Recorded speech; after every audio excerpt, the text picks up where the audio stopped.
Proverbs chapter 25. These are more Proverbs of Solomon, compiled by the men of Hezekiah, king of Judah. It is the glory of God to conceal a matter. To search out a matter is the glory of kings. As the heavens are high and the earth is deep, so the hearts of kings are unsearchable. Remove the dross from silver, and a silversmith can produce a vessel.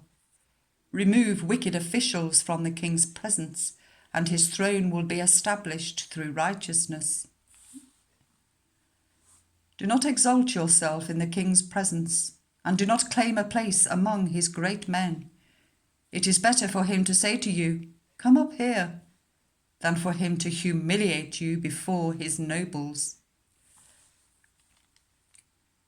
What you have seen with your eyes, do not bring hastily to court. For what will you do in the end, if your neighbour puts you to shame?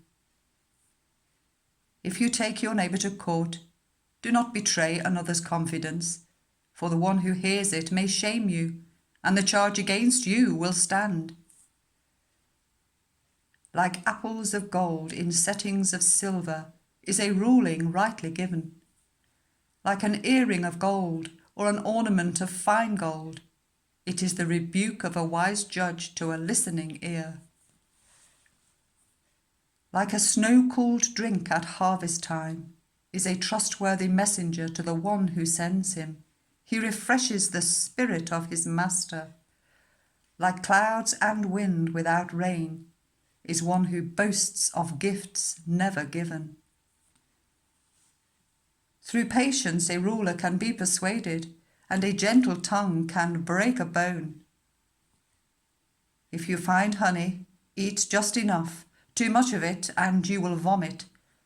Seldom set foot in your neighbour's house, too much of you and you will be hated. Like a club or a sword or a sharp arrow is one who gives false testimony against a neighbour. Like a broken tooth or a lame foot is reliance on the unfaithful in a time of trouble. Like one who takes away a garment on a cold day, or like vinegar poured on a wound, is one who sings songs to a heavy heart. If your enemy is hungry, give him food to eat. If he is thirsty, give him water to drink. In doing this, you will heap burning coals on his head, and the Lord will reward you. Like a north wind that brings unexpected rain is a sly tongue which provokes a horrified look. Better to live on a corner of the roof than share a house with a quarrelsome wife. Like cold water to a weary soul is good news from a distant land. Like a muddied spring or a polluted well are the righteous who give way to the wicked. It is not good to eat too much honey, nor is it honourable to search out matters that are too deep. Like a city whose walls are broken through is a person who lacks self-control.